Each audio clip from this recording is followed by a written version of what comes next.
अगर आपने इससे पहले की जीवनी नहीं सुनी है तो उसका लिंक मैंने डिस्क्रिप्शन में दिया है। और अगर आप अपने ज्ञान को, अपनी जिज्ञासाओं को पूरा करना चाहते हैं तो हमारे कुछ पेड ग्रुप्स भी हैं जिसका लिंक आपको डिस्क्रिप्शन में मिल जाएगा। अगर आपको कोई जानकारी चाहिए तो हमारा व्हाट्सएप नंबर भी मिल जाएगा, आप हमें व्हाट्सएप कर सकते हैं। तो डिस्क्रिप्शन अवश्य देखें। रतनगढ़ में एकांतवास। रतनगढ़ 18 अगस्त 1937। सम्मान्य महाराज साहब, सादर हरिस्मरण। आपका 12/8/1937 का कृपा पत्र मिला। आपने गोरखपुर में ही मुझसे बहुत कहा था और इस पत्र में भी आग्रहपूर्वक अनुरोध किया है तथा मेरे इच्छानुसार सब प्रबंध करने का आश्वासन भी दिया है। इतने पर भी मैं आपके कृपा युक्त अनुरोध की रक्षा न कर सकूं तो यह मेरा अपराध ही होगा। परंतु स्थिति कुछ ऐसी है कि कहीं भी जाने की ऐसे कार्य के लिए न तो इच्छा है और न सहज में संभावना ही मालूम होती है। मैं यह खूब जानता हूं कि पूज्यपाद श्री गोविंदका जी के साथ आपकी सेवा में जाने से मुझे दोहरा लाभ है।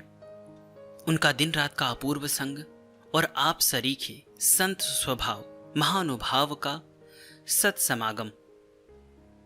पर जब इतना जानने पर भी इस लाभ से वंचित रहने की ही स्थिति में हूं, तब दो ही बातें समझ में आती हैं। या तो इससे भी कोई बड़े लाभ की संभावना है या मेरा दुर्भाग्य है। प्रत्यक्ष बात तो दूसरी ही है। मेरे मिलने से आपको कुछ लाभ होगा, इस विचार में आपका विश्वास ही प्रधान हेतु मालूम होता है। मुझ में यदि कोई अच्छापन है तो वह पूज्य श्री गोविंदका जी की अयाचित कृपा का फल है और बुरी बातें तो सब मेरी ही है।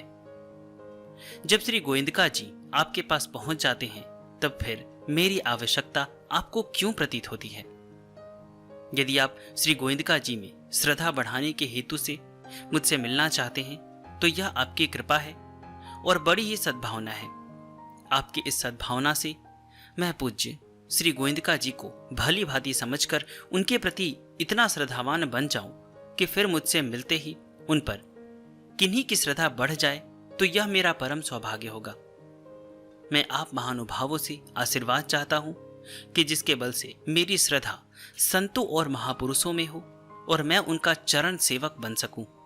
आपके सौजन्य, सद्भाव, श्रद्धा, सदाचार, संयम और सद्वासना को देखकर बड़ा आनंद होता है।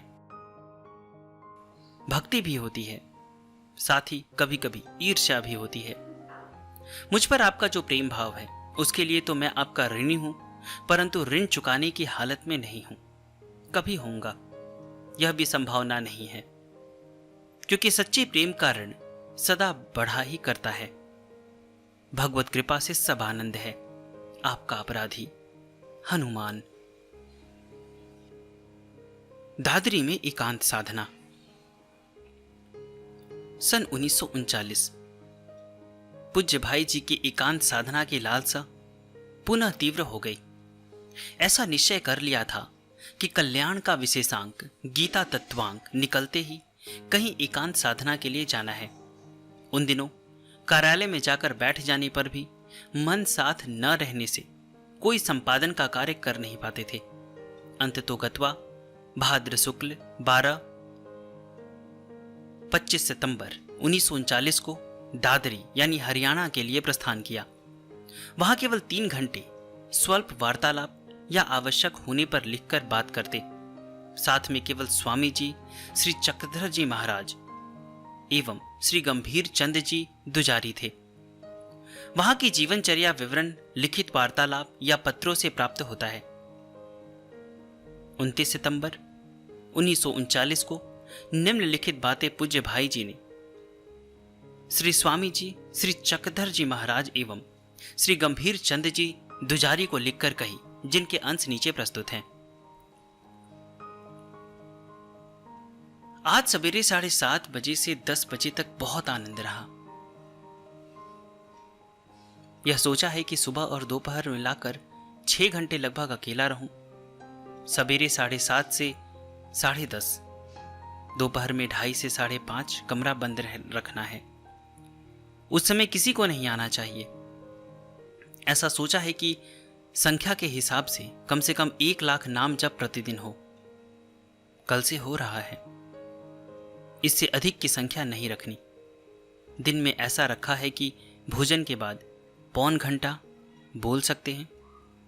आवश्यक बात हो तो तभी बोलना है, नहीं तो नहीं।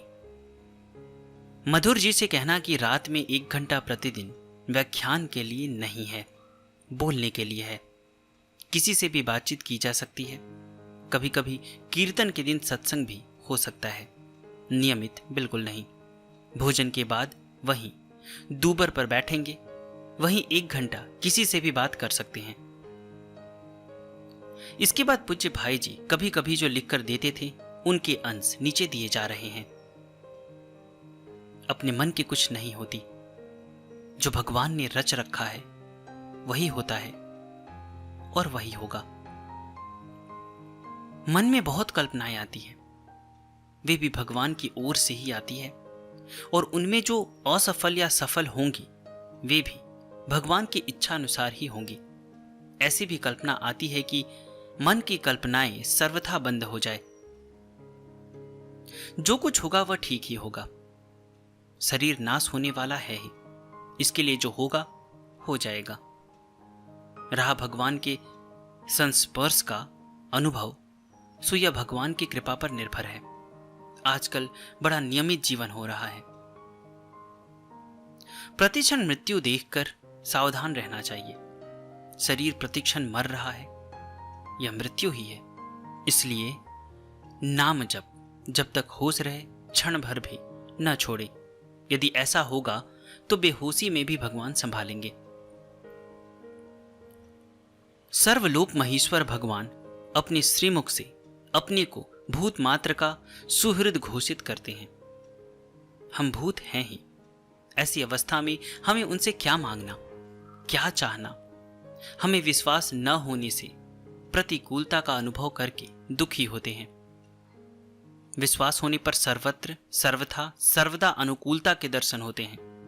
जहां नित्य अनुकूलता है वहीं नित्य आनंद है। भगवान के सुहृदपन पर विश्वास होने पर जगत के सुखों की चाह रहती नहीं और दुखों की परवाह मिट जाती है। बीच में उठने से कई दिनों का किया हुआ कार्य कुछ खराब हो जाता है। न बैठा जाए तो दूसरी बात है। इसलिए बहुत ही कठिन स्थिति ना हो तो नहीं उठना है। केवल जब होता तो दूसरी बात थी। न मालूम किस समय क्या हो और बीच में उठा दिया जाए तो बड़ा हर्ज हो सकता है। यह सत्य है। कई बार कुछ भी नहीं होता, परंतु कई बार बहुत ही अजीब तरह की बातें होती है। किसी दिन फालतू ही बैठना पड़ता है, परंतु न मालूम किस समय क्या हो, कुछ भी निश्चित नहीं। एक साधना है। घंटों कुछ नहीं होता, होता है तो बहुत दुर्लभ होता है। ये कागज फाड़ डालिए। यह बात प्रचार की नहीं है। श्री हनुमान प्रसाद पोद्दार जी जो लिख के उन्होंने जो दिया था, तो नीचे कागज में यही बात लिखी हुई है कि ये कागज फाड़ डालिए, यह बात प्रचार की नहीं है।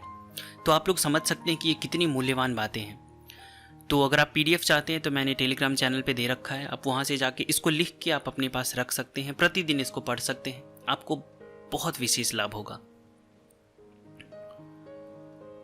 यदि भगवान हमारी चिंता करें तो यह सिद्ध होता है कि हमारी चिंता का कोई कारण तो है। जब भगवान हमारे हैं तो चिंता का कारण ही कहां। भविष्य की चिंता न करके वर्तमान में जैसे कुछ भगवान की प्रेरणा मन में मालूम हो वैसी चेष्टा करनी चाहिए। बस चेष्टा मात्र। भविष्य में जो कुछ रचा हुआ है हो ही जाएगा। मेरा कोई लक्ष्य नहीं है। पता नहीं मन कल क्या चाहेगा। भगवान ने जो रच रखा है वही लक्ष्य है। शरीर के संयोग को महत्व न देकर आत्मा के संयोग को महत्व देना चाहिए। अतएव यदि भौतिक शरीर से प्रेमियों को परस्पर अलग रहना पड़े और आत्मा का संयोग सच्चा हो तो अलग रहने पर भी रोज मिलन हो सकता है। सबसे उत्तम है कोई भी संकल्प न हो तो यही कि भगवान का संकल्प पूरा हो। यह न हो सके तो पारमार्थिक शुभ संकल्प हो। चिंता तो बस एक भगवान चिंतन की ही करनी चाहिए। मन ठीक ना हो तो भी कोई बात नहीं। भगवान की कृपा से मन के ठीक हुए बिना भी जो कुछ होना है हो जाएगा। मन ठीक करने की जरूरत होगी तो कृपा उसे भी अनायास ही ठीक कर लेगी। आप यह विश्वास कीजिए कि हम लोग पर भगवान की बड़ी कृपा है। यहां तो सर्वथा एकांत कमरा नहीं है। इससे कोई नए आदमी के आने का कम पता लगता है। यदि बिल्कुल एकांत हो, दूसरा प्रवेश करे ही नहीं, तब तो बहुत जल्दी पता लग जाता है। साधना के लिए उसी की जरूरत है। नहीं तो स्थान व्यभिचार होने से वातावरण साधन के अनुकूल नहीं रहता। वस्त्र और आसन शुद्धि भी यहां ठीक नहीं है।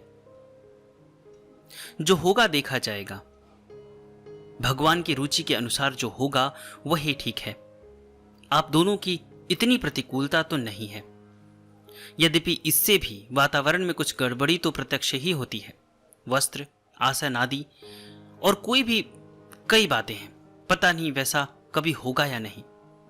कोई परिचित पास न हो, अपने हाथ से सारा काम किया जाए। संक्षेप में वायुमंडल बिल्कुल एकांत हो। एकांत स्थान ही नहीं, एकांत सब कुछ हो। अभी तो आशा नहीं है।